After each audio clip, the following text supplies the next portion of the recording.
What if I told you that everything you know about the CIA's mind control experiments barely scratches the surface? You've heard of MK Ultra, the drugs, the hypnosis, the twisted psychological tests. But what if that was only the sequel? What if the real horror came first, hidden under an even stranger name, Project Artichoke?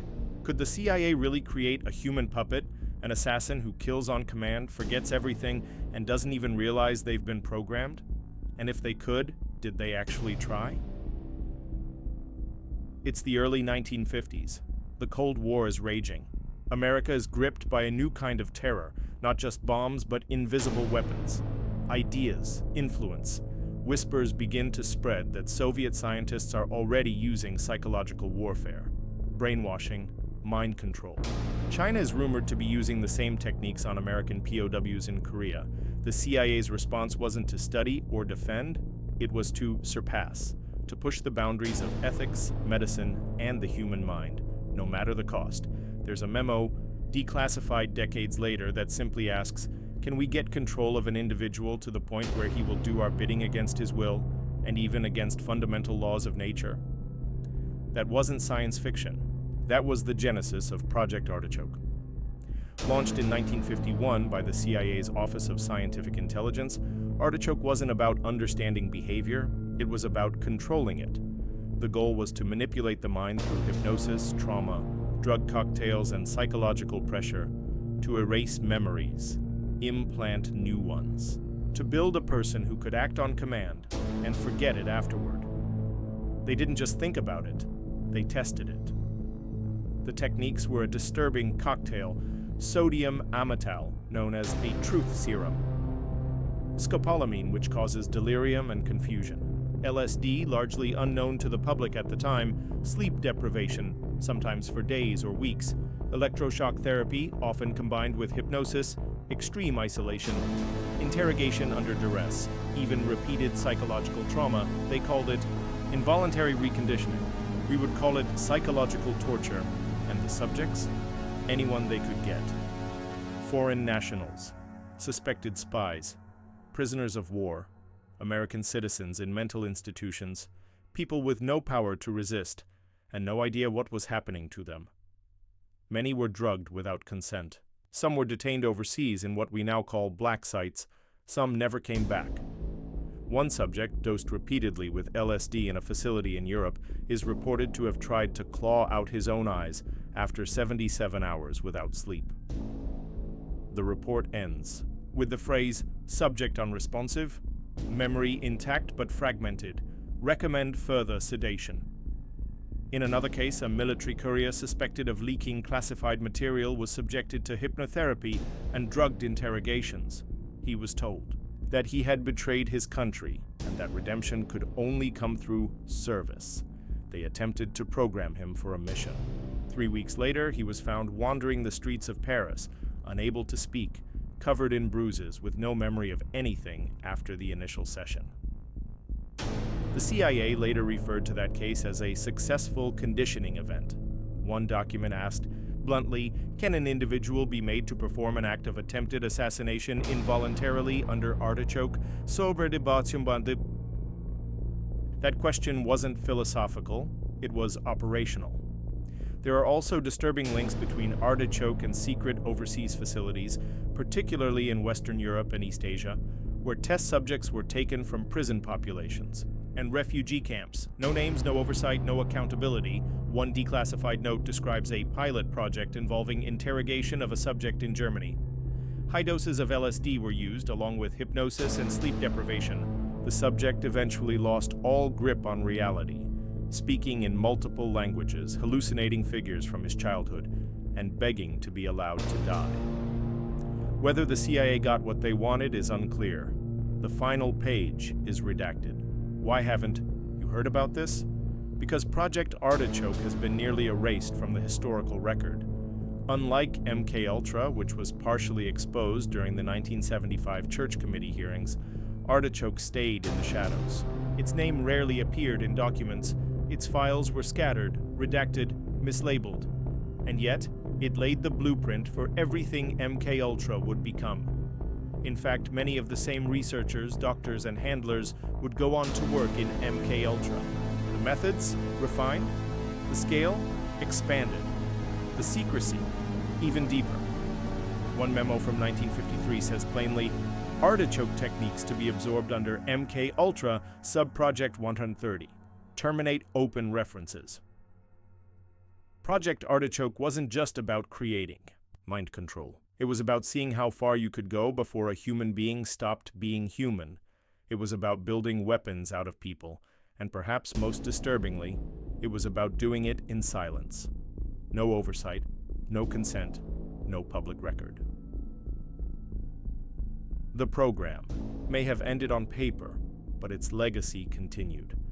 In the silence of padded rooms, in the confused stares of shattered minds, in stories that were too unbelievable to be believed.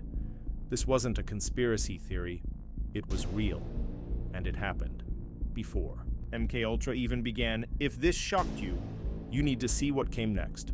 In Block 2, we'll uncover how Artichoke morphed into MKUltra and how ordinary Americans became unwitting test subjects in hospitals, universities, and even coffee shops.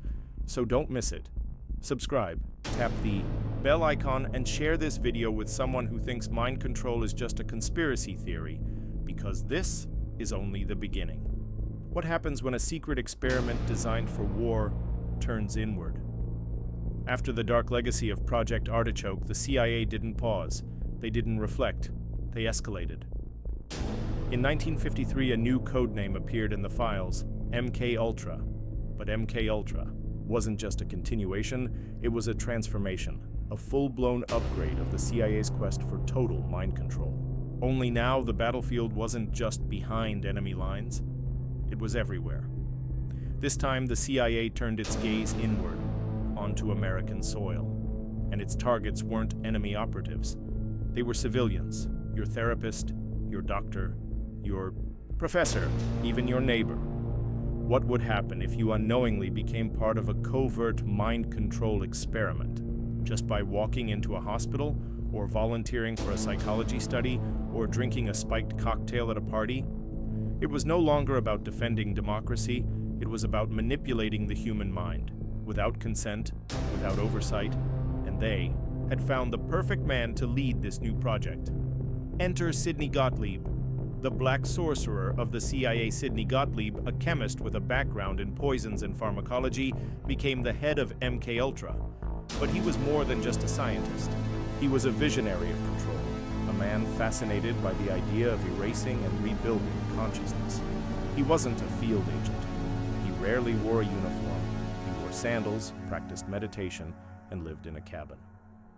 But behind that gentle exterior was a man capable of pushing the limits of human experimentation, and under his command, MKUltra would explore every conceivable method to subvert and control the human mind, LSD. Barbiturates, electroconvulsive therapy, isolation tanks, hypnosis, even spiritual rituals and occult practices. If it could fracture the mind, the CIA wanted to test it. The scale of the program, bigger than you think, MKUltra wasn't just one project. It was a web, 149 subprojects, spread across the US and Canada. Over 80 institutions participated, often unknowingly, through front. Organizations and laundered funds, hospitals, universities, pharmaceutical companies, prisons, even the military.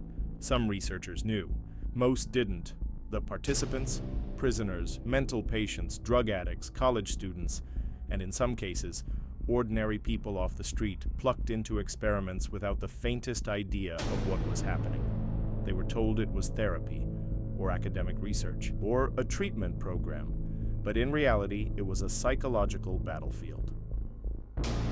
Subproject 68, De-Patterning the Human Mind, one of the most horrifying chapters of MKUltra, unfolded in Canada at the Allen Memorial Institute in Montreal. Here, under Subproject 68, psychiatrist Dr. Ewan Cameron attempted something unprecedented.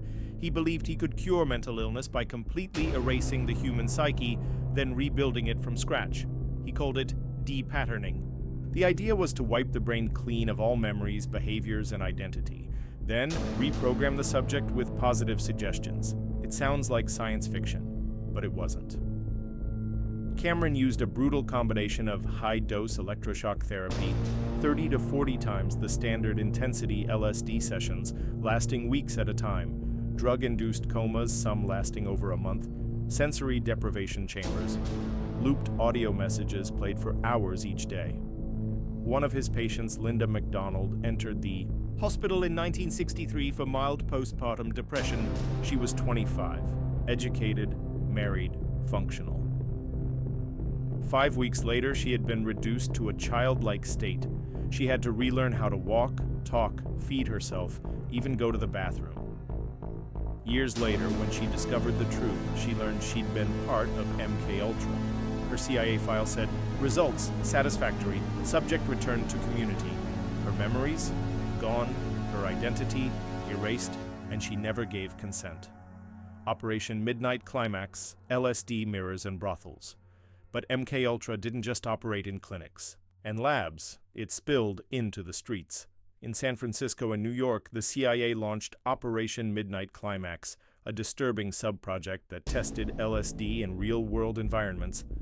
The CIA set up safe houses disguised as brothels. Sex workers, paid by the agency, would lure men into rooms.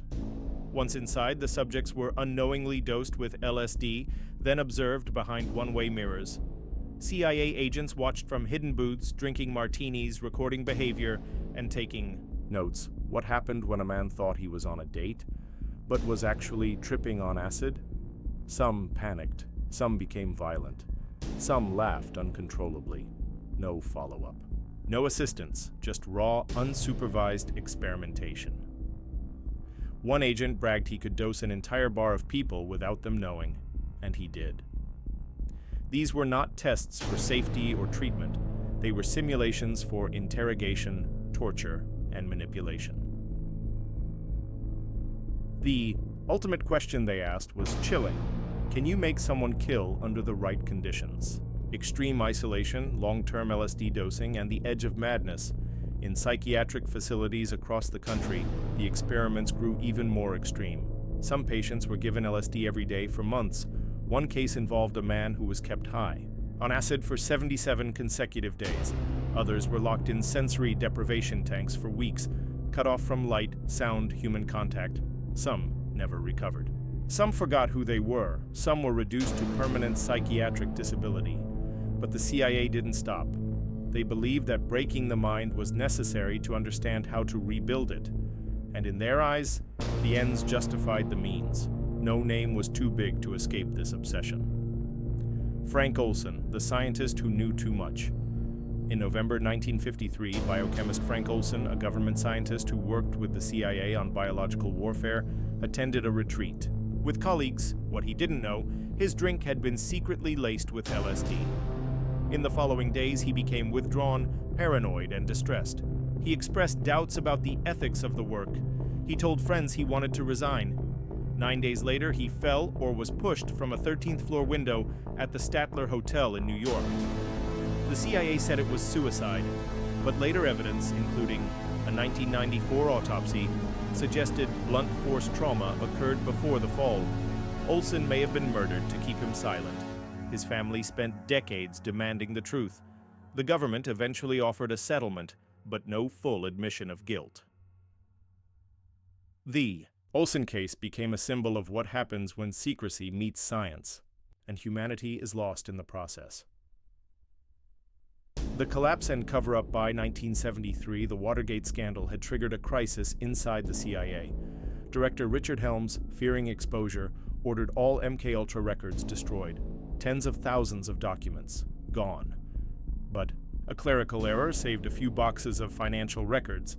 These fragments would later become the foundation of a Senate investigation in 1975, led by Senator Frank Church. It was the first time the public heard the term MKUltra. Even then, the truth was heavily redacted. Roughly 20,000 pages survived. But that was only a small fraction of what existed. No one was prosecuted. No high-level officials faced consequences. And to this day, we still don't know. How many people were experimented on? How many lives were destroyed? How far the experiments actually went? But one thing is certain, the legacy of MKUltra isn't over. Many of the researchers involved went on to work in high-level positions. Some transitioned into advertising, others into Silicon Valley, some into defense contracting and psychological warfare programs, and the techniques pioneered under MK Ultra, behavioral nudging, emotional manipulation, mass persuasion, never disappeared. They were refined, they became tools of influence. So, the question is no longer, did MK Ultra happen? It did? The question is, how much of it still exists under different names? In the next block, we'll uncover how these techniques evolved into modern psychological operations, explore post-9/11 intelligence programs, and examine the ways mind control may be influencing us today, without chemicals, without clinics, but through data, media, and AI. Subscribe now, hit that bell icon, and get ready, because the real story is just beginning.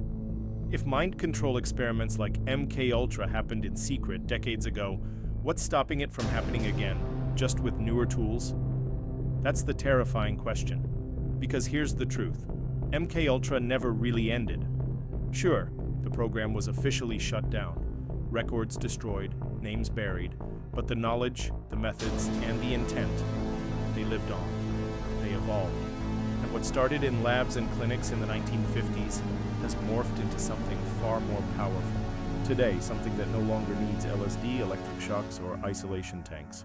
Now, it only needs your phone, your data, your habits, your attention. This isn't science fiction. It's the digital continuation of psychological warfare, and you're living inside it. From chemicals to code, psychological warfare in the digital age. Let's make one thing clear. MK Ultra was never just about drugs. It was about control. Control of thoughts. Control of memory. Control of behavior. And in the modern world, that control has found new weapons: algorithms, neuromarketing, behavioral economics, mass surveillance, social media engineering. If MK Ultra was the prototype, what we're seeing today is the finished product. And the players? They're no longer just shadowy agents in trench coats.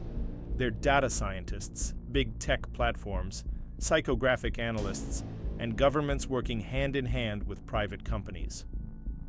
In 2018, the world was stunned by the Cambridge Analytica scandal. A data firm had harvested millions of Facebook profiles without consent and used the information to manipulate voter behavior.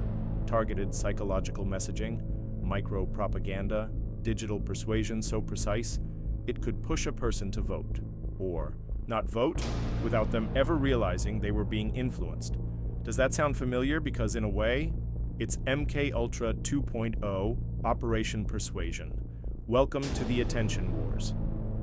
Let's pause for a moment. What if I told you that entire teams of engineers at major tech companies are dedicated to one goal: keeping you hooked, not entertained. Not informed, hooked. They study your eye movements, scroll speed, click patterns, emotional reactions, sleep schedule, and then they optimize your feed for maximum psychological engagement. Sound innocent? Not when you realize the goal is to create dopamine-driven behavior loops, the same principles used in slot machines. They aren't interested in serving your needs. They're interested in hijacking your attention. That's behavioral control, and it's all backed by research that began under MK Ultra: conditioned responses, reinforcement learning, emotional triggers. Today, it's not a CIA lab. It's your social media app, and they know more about how your brain works than most psychologists. Project Q: disinformation and digital reality shaping. Now imagine if these tools were used not just to sell products, but to shape your perception of reality. Enter the digital psyops era. Post 9/11, intelligence agencies doubled down on psychological operations, only now they did it online. Counterterrorism became preemptive influence warfare. Social platforms became testing grounds. And soon, the same tactics used to destabilize enemy minds were turned on domestic populations. Case in point, the QAnon movement. What began as cryptic internet posts on anonymous message boards evolved into a massive belief system. But what if it wasn't entirely organic? Analysts have noted psychological triggers, pacing techniques, and narrative arcs in the Q drops that mirror classic CIA influence operations. Was QAnon a deliberate psyop, Was it an experiment in digital radicalization? We may never know for sure. But we do know this. QAnon followers became radicalized, mobilized, and mentally isolated, all without a single shot fired. That's psychological warfare at scale, and it worked. Just like MKUltra, the source was obscured. The effect was undeniable. Neuralink, DARPA, and the new frontiers of mind-tech integration. Let's take it one step further. What if, instead of manipulating minds from the outside, we could connect to them directly? Enter brain-computer interfaces. In recent years, DARPA, the Defense Advanced Research Projects Agency, has poured millions into neurotechnology. Their goals: enhance soldier performance, detect mental illness, enable silent communication via brainwaves. Sounds futuristic? Not anymore. Companies like Neuralink, led by Elon Musk, are developing brain implants that can read and write neural signals. On the surface, it's about curing diseases, but the implications are chilling. Once a machine can read your thoughts, what happens when it can influence them? We're talking about the ultimate form of mind control, not through suggestion or coercion, but direct interface. MKUltra dreamed of breaking into the mind. Now we're building the door, and once that door is open, who gets the keys? The surveillance state. Your mind is the product every day. Your behavior is tracked, not just online, but in the real world. Smart devices, location data, biometric scanning, voice assistants. The goal? To build a psychological profile of you, your fears, desires, stress levels, even your mental health. In 2020, the US military awarded contracts to tech firms developing AI that could detect radicalization patterns based on online behavior. In China, surveillance cameras with emotion recognition software are used to assess crowd mood and detect subversive behavior. These aren't experiments, they're policies. The dream of MKUltra was to predict and control human behavior. Today, governments and corporations claim they're doing it for safety. But remember this: control in the name of safety is still control, and once systems are in place, they rarely stay within their original intent. Gatilho mental. What if you're already in the experiment? Here's the thought that should give you chills. What if MKUltra never ended? Because it didn't have to. What if it simply shifted forms from chemicals to content, from clinics to clicks? You wouldn't know. Because that's how effective mind control works. It doesn't announce itself. It feels like your own idea, and maybe that's the most terrifying part. We like to believe we're in control of our thoughts, that our opinions, fears, beliefs are ours alone. But the more you examine the world around you, the more you see fingerprints, invisible hands nudging you, not pushing, nudging. MK. Ultra was never about brute force. It was about precision, and today, that precision has reached unimaginable levels. Desfecho emocionante. The mirror we refuse to face. Let's be honest, no one wants to believe they could be manipulated. We're too smart for that, right? But history proves otherwise. From Cold War experiments to digital psyops, human minds have always been test subjects in someone's grand experiment. And the scariest part? We don't recognize the experiment when we're inside it. We rationalize, we conform, we scroll, we click, we believe what makes us feel safe. And meanwhile, the systems grow smarter. We've replaced LSD with likes. We've traded electrodes for engagement. And the control? It's stronger than ever. Conclusion. Reflexiva. We are the gatekeepers. Now, so what can we do? First, we need to reclaim what MKUltra tried to take: awareness. Awareness of how our thoughts are shaped, how our behavior is guided, how our fears are monetized. Knowledge is your first line of defense. Second, we must resist the temptation of convenience. When you trade privacy for ease, you're not the customer, you're the product. And finally, we must stay curious, because the real experiment isn't over. It's evolving, and only those who question will ever see the cage they're in. If you're still here, that means you're the kind of person who questions the narrative. That's rare, and it's powerful. So don't stop now. In the next episode, we'll expose real-world mind control experiments that continued after MKUltra, ones involving schools, corporate training, and even entertainment media. Trust me, you don't want to miss it. Subscribe to the channel. Turn on notifications, Because the story you think you know is just the beginning. You thought MK Ultra was the end? What if it was just the beginning of something far more covert? We've already uncovered the horrifying truths behind MK Ultra. The illegal drugging, the psychological torment, the destroyed lives.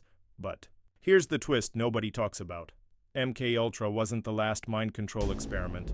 It was just the most famous. The files we found were only the ones they let us find. And while the world was distracted by Watergate, Vietnam, and political scandals, new experiments were already underway. And this time, they were even more targeted, more subtle, more global. In this episode, we're going to explore what came after MK Ultra. Experiments that aren't part of popular history books, but absolutely did happen. They involved children, schools, corporate executives, and even the entertainment industry, so buckle up, because this rabbit hole goes deeper than anyone thought.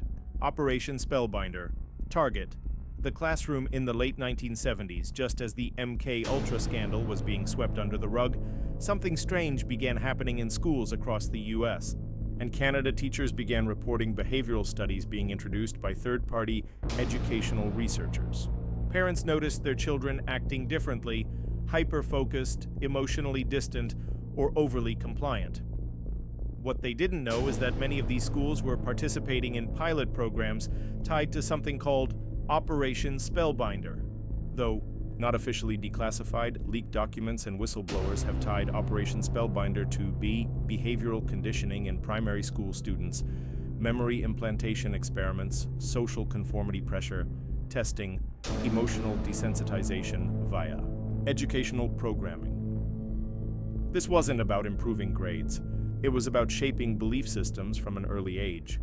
Sound conspiratorial, in 1977, a CIA contractor admitted that children were used in MK Ultra experiments, often without parental consent. So the idea of continuing those tests in a more socially acceptable setting like schools isn't far-fetched. And here's the worst part. There are no public records, no trials, no apologies, just silence. Subliminal messaging in mass media, the entertainment conditioning. Theory, you probably think of mind control as something sinister, involving wires, electrodes, and secret labs. But what if it's as simple as watching your favorite TV show? During the 1980s and 90s, a wave of psychological studies quietly emerged, many funded by media conglomerates and defense contractors. Their focus, subliminal suggestion and emotional priming through entertainment. Here's what they found. Viewers exposed to certain color tones, audio frequencies, or scene patterns were more likely to experience emotional compliance. Quick flashes of words like obey, trust, and submit, even just milliseconds long, could cause subtle changes in attitude. Where does this connect to MK Ultra? Easy. Some of the same researchers from MK Ultra were later hired as consultants in media psychology. Their job was to make content more engaging, but also to explore how media can influence belief systems. Cartoons, sitcoms, commercials, everything became a test bed. Ever wonder why certain characters from your childhood are burned into your memory? Why you remember a cereal jingle from 1992 better than a book you read last week? It wasn't by accident, it was conditioning. Corporate control.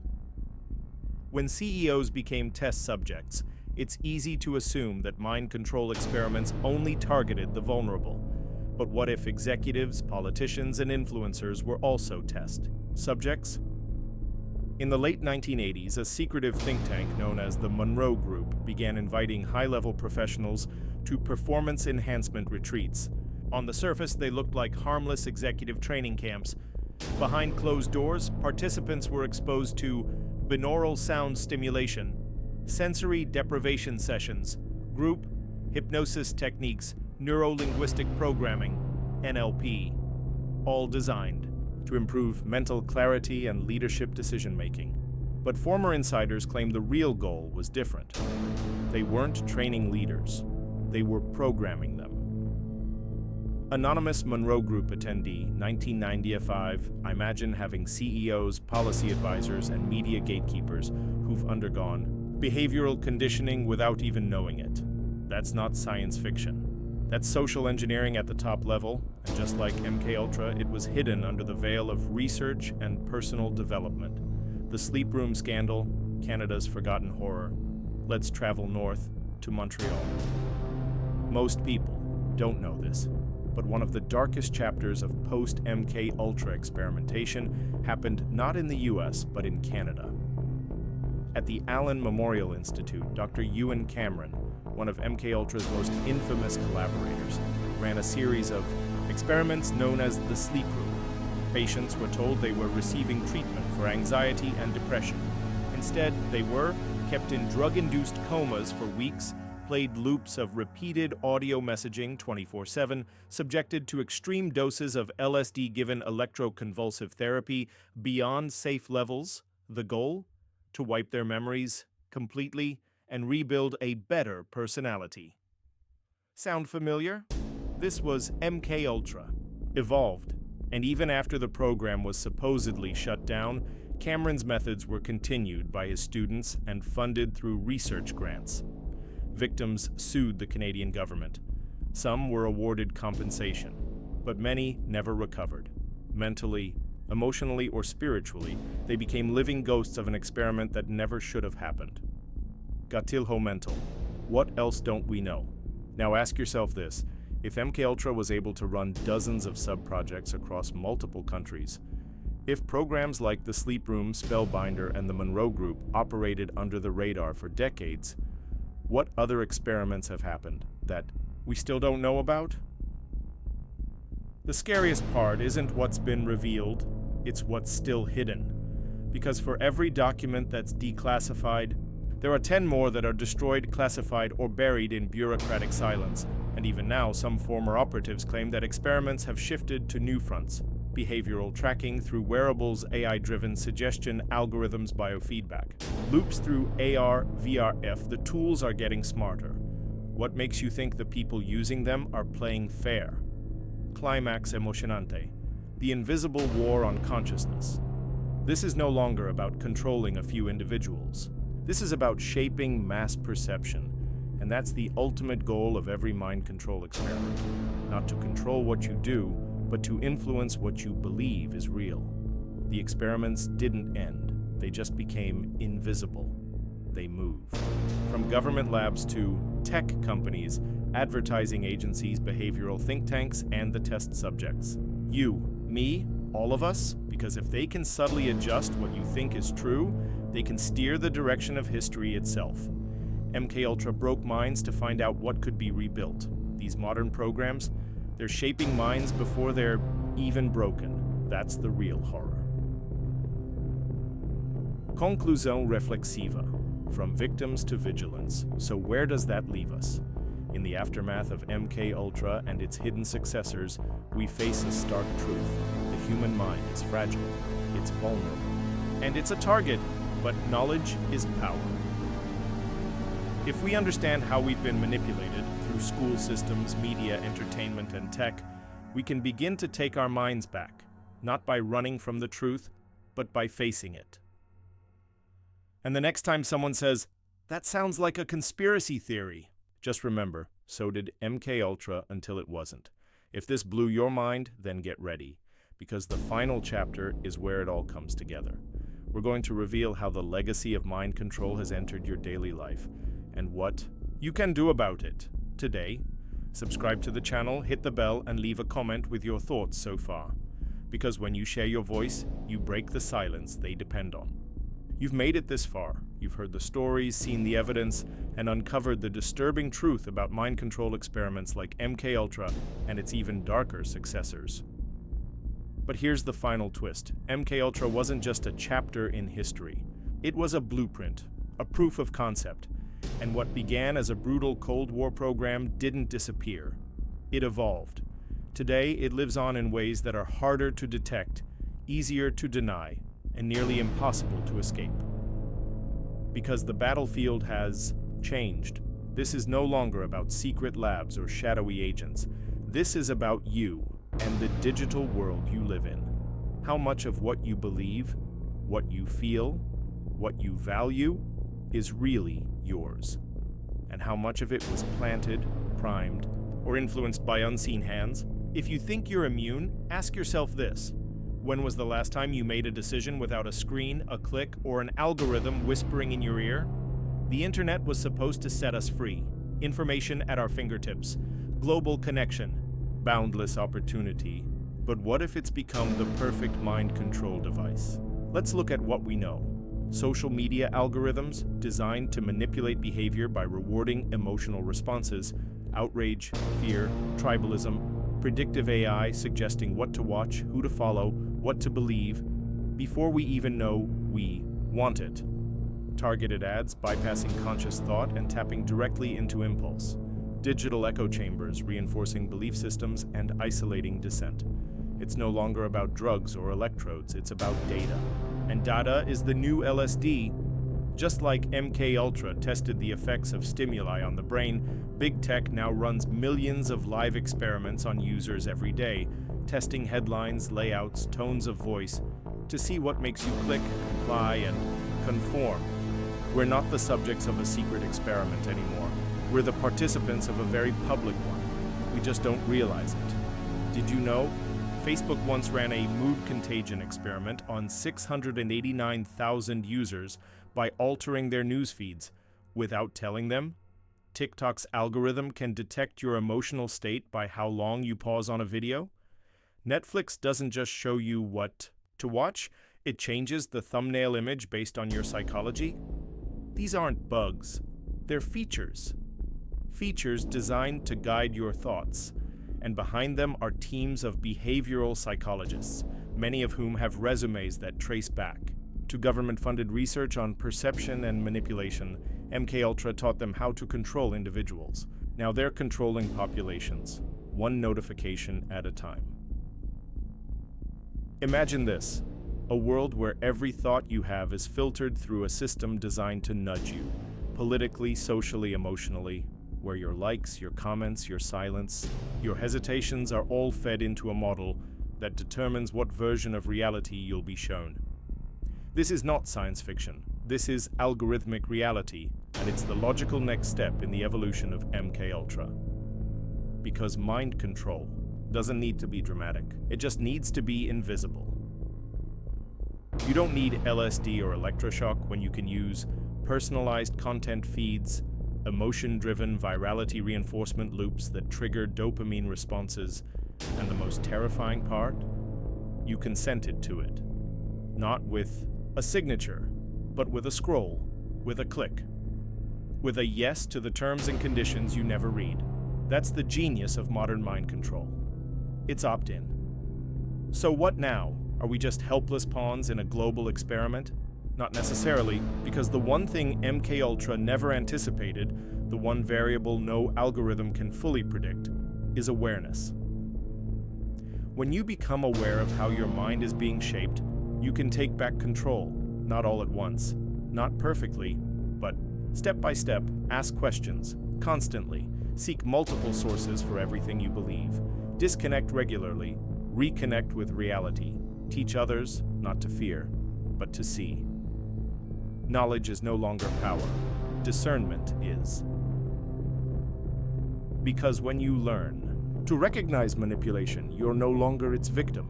You become its opponent, and that's what they fear most. If this series has opened your eyes, if you felt the pieces fall into place, then this is just the beginning. Because we're building a community of thinkers, seekers, and questioners. And if that sounds like you, join us, subscribe to the channel, hit the notification bell. Drop a comment below. What's one thing you now see differently? Share this video with someone who needs to wake up. Because if we don't talk about this, who will? And that's the end of this 5-part deep dive into the darkest corners of real-world experimentation, manipulation, and control. From government labs to media platforms, from hypnosis to hashtags, the tools have changed. But the objective remains the same. Control the mind. Shape the world. Let's make sure it's our minds doing the shaping.